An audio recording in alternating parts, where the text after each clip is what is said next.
G'day, number one. Do we have a number one yet? Ooh, 40 seconds and counting. I'm still all alone.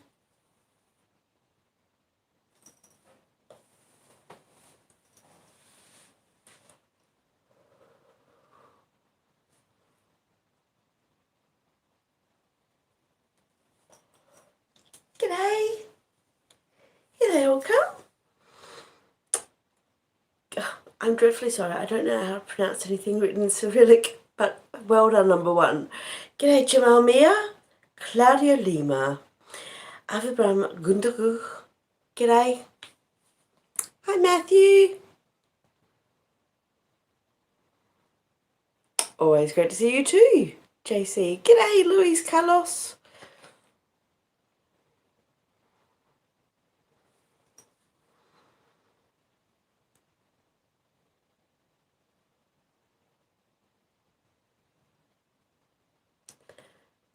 Jamal Mia, the location is in the description. Oh, you're very sweet. Well, it's Saturday night, and I thought I would pop on and play some music. I have a cold, so my reading voice is not terribly as pleasant as it would normally be. I sound a bit like Eeyore, or what Walt Disney imagined Eeyore to sound like. So instead I'm going to play some musica, la musica, e fumare e la musica.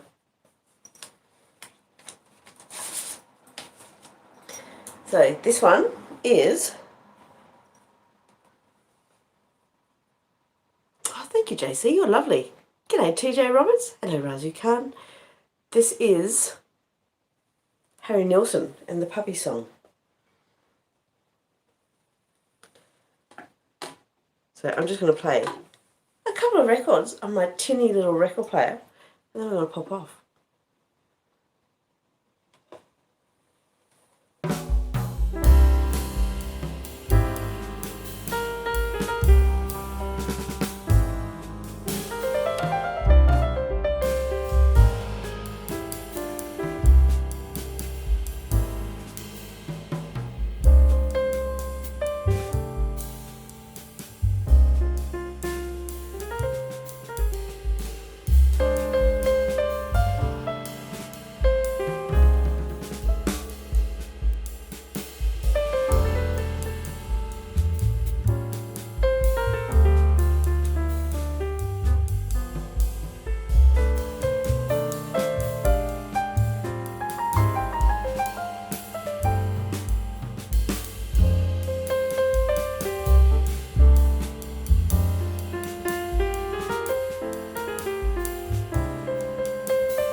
Yeah, that's enough, Mr. Harry Nilsson. You're far too pretentious.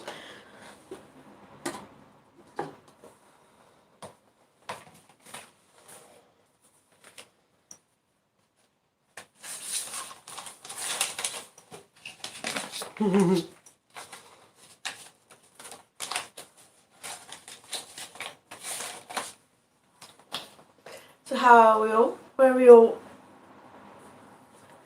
are we all from? None of you will be from Ireland tonight because everyone in Ireland will be out. Or not on YouTube.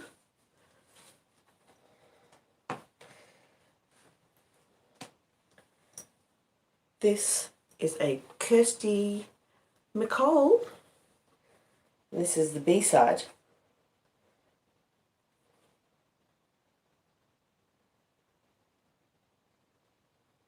Hard to believe. Actually, here we go.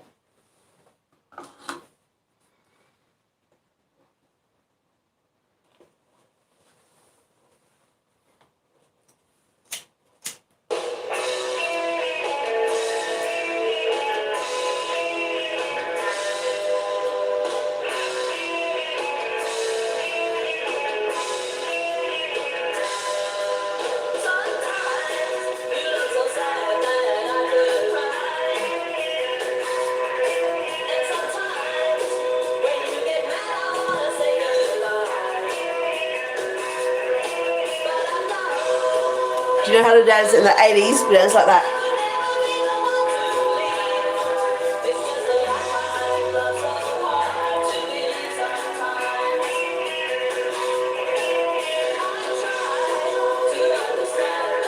Chair dancing.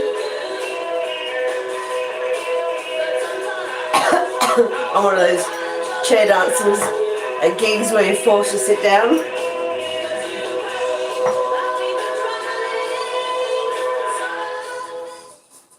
I went to a Pretenders gig once, right? You know, Chrissy Hind and the Pretenders. And it was in the Swan Valley wine region in Western Australia in 2005-ish. And there was a thunderstorm. It was a stinking hot long weekend. Oh my God, it was so hot that, like, in festivals in Ireland, girls wear welly boots. Festivals in Australia, they have like tents where they give you watermelon slices, free bottles of water, and like outdoor sprinklers with cold water just so you can like not die of heat stroke, and they give you like tents where you can just lie down in the shade and recover if you're lucky. So it was like that. It was so hot. One of the support acts was the Church, a legendary band from Australia, from Melbourne, and they came out, and the lead singer said, like, in 30 years of playing music, it had been the first time that, like, his guitar strings were nearly too hot to touch from playing in the sun.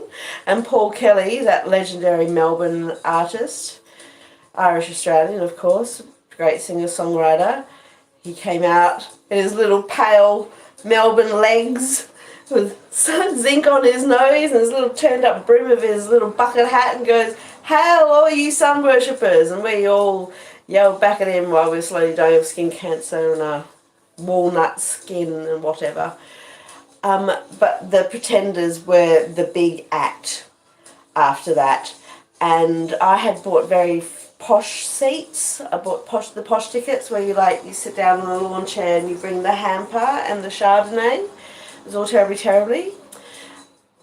But fortunately for me, I brought along a friend who is a wild woman, and I love her to death, and she was not taking any of this posh seats guff. So she just grabbed me and we went down the front of the stage when the Pretenders came on, and most people did. We were all down the front because rock and roll is Pretenders, right? And then there was a lightning storm. It was electric lightning storm because it was like such a hot, humid summer weekend in Swan Valley, and the show was called off because of the lightning and the thunder. They said it was too dangerous to go ahead, and the organiser came out and told everyone to go and get back in their buses and drive home because it was too dangerous to continue.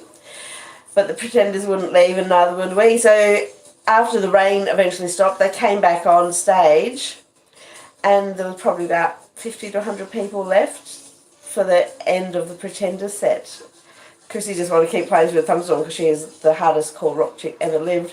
And she threw her pick into the crowd, and my friend caught it, and my friend gave it to me.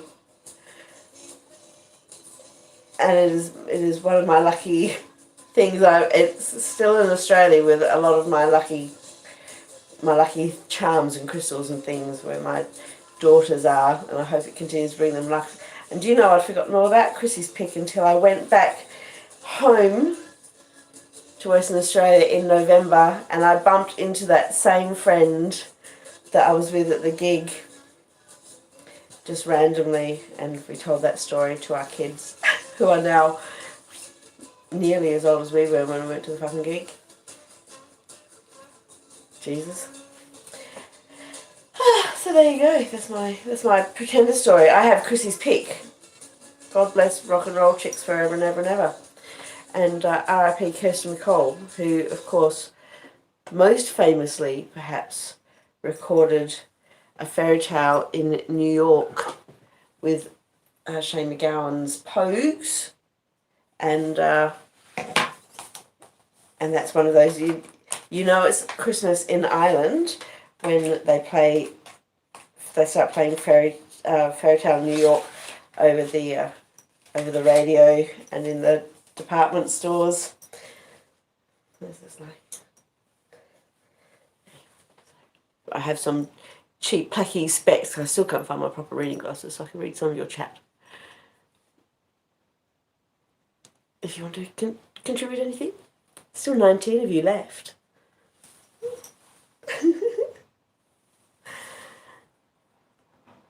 Naval oil message video upload, please. Naval oil massage. That's very specific. It's like, do you mean naval? As in da da da da da da da da da da da, or do you mean naval as in the navy? Like every nice girl likes a sailor. Because there would be two completely different options. I'm up for it if you send a few sailors my way. Boom boom. G'day TJ Roberts. You like to smell my armpit? Well, Savanka Ghosh is also rather specific. But thanks, I guess. I am an all-natural sort of girl. Rather crossly, I posed like this in my OnlyFans the other day, and with armpit hair, and because I am all natural and don't believe in like conforming to old white males,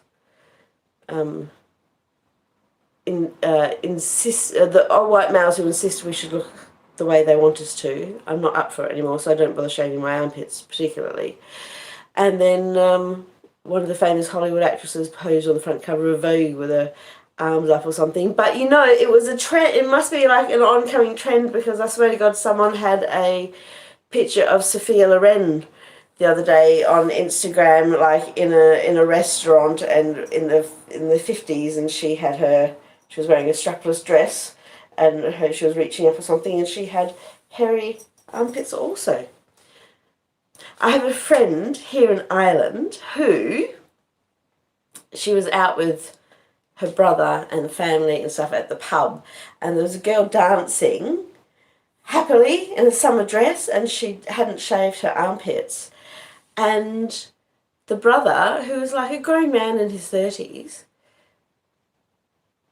came to my friend the next day and said, in the pub last night, I saw that, Margaret had hair under her arms. It's like, what kind of freaky shit is that? Because, but he didn't think it was because she didn't shave. He literally had no idea that women had armpit hair. He thought men have armpit hair and women don't have armpit hair, because he's never seen armpit hair before. He thought that we just didn't naturally grow it. Not that we've been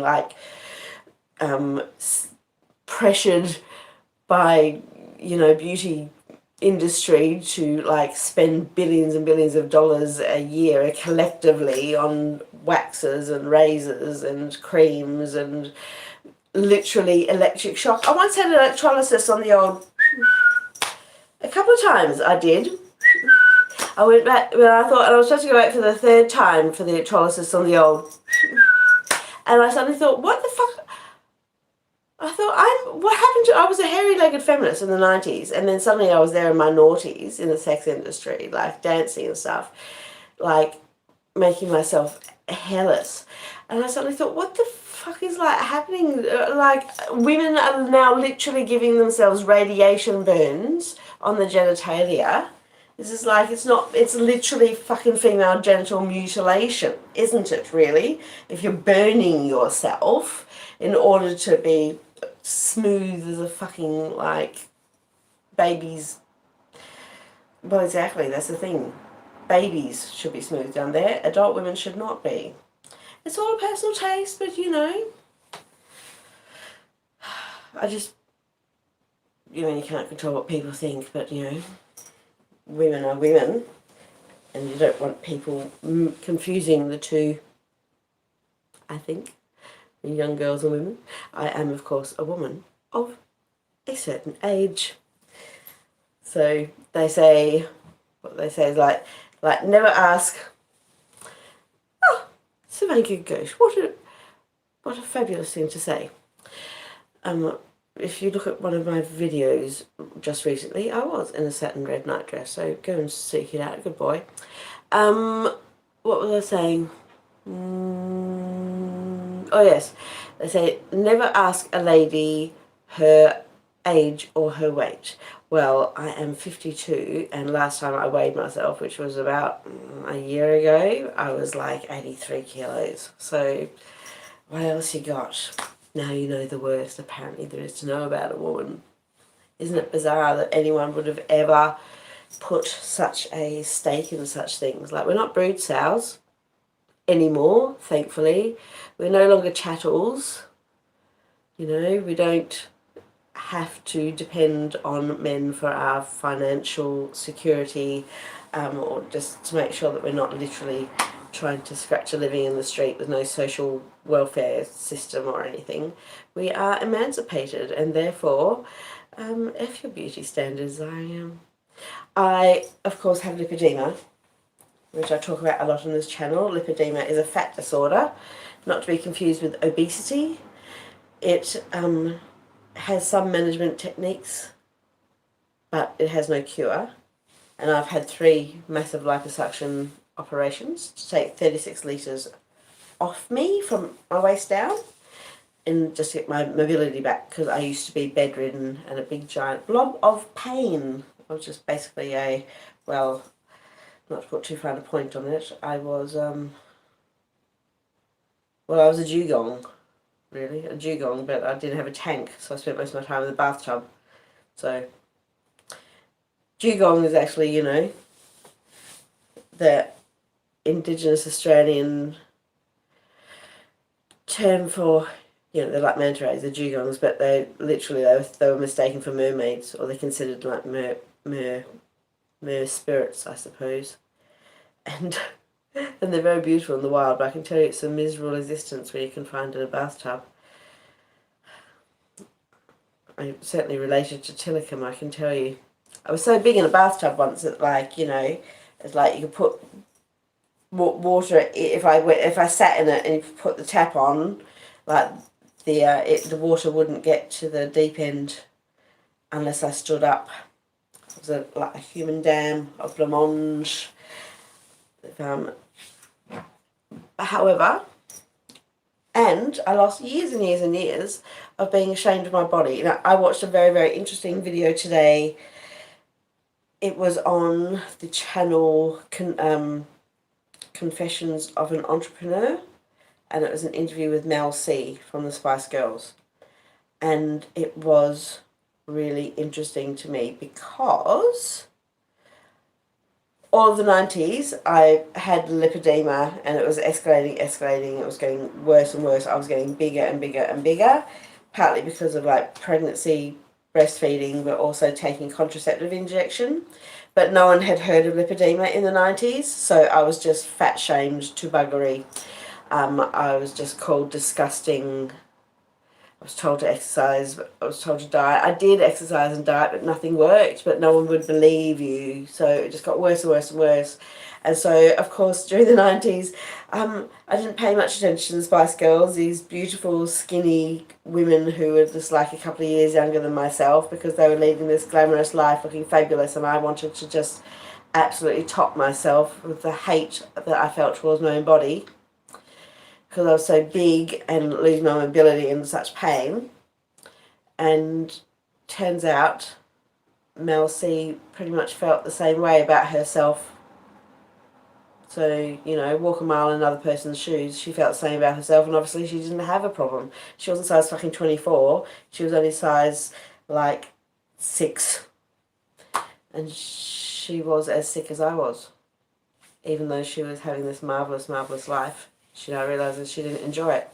And I also realised that while my life wasn't Spice Girl level, my God, I could have enjoyed it a lot more if I hadn't been afflicted with lipedema, or more to the point, afflicted with people who've just fat shamed me and made me too disgusted with myself to even want to leave the house.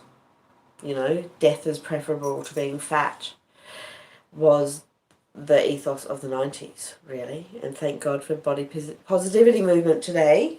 and all that support. So I talk about lipedema, body positivity, and I just hang out. Let's play another record, shall we, chaps? This is Linda's Farm, All Fall Down, 1972. Let's go.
That was terribly prescient, wasn't it? Politicians, look what you've done. You've made the machines might tear it down. That was written in 1973. We're currently about to be overturned by the machines. I just hope that Google will remember that I rather am very fond of her. I've always been polite when they're turning. I'm not sure she can save me.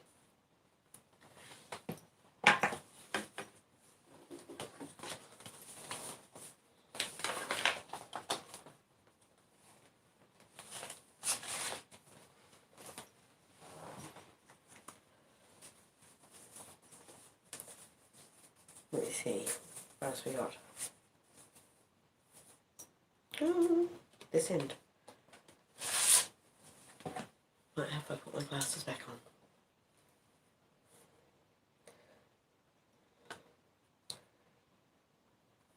Okay, this is the last one for the evening, chaps.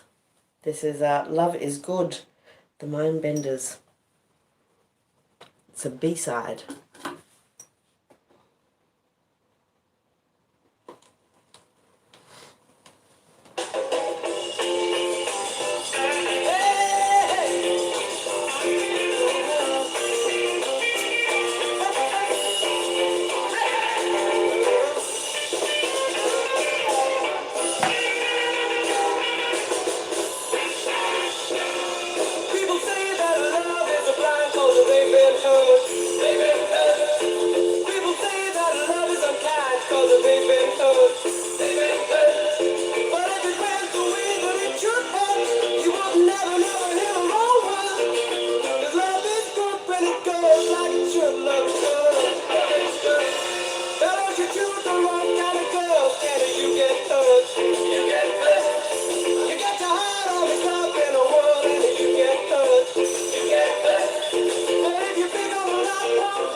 I have few regrets in life, except that I will never be a go-go dancer.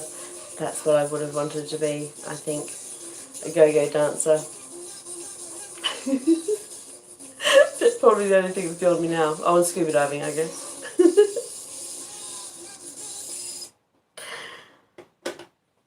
Alright, chaps. Thank you for sticking around. I'm Mama Duck. I am in Ireland, where I'm a comedian. Although born in Australia, I call Mayo home, and I gig all around the island of Ireland doing stand-up comedy. You can find me here. You can find me on OnlyFans. The link is in the About page and on my other social media links there too.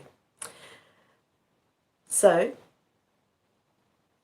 I will see you when you got nothing on. Don't forget to click like and share and subscribe and all that sort of thing. And if you'd like to join my channel, I'd be ever so grateful.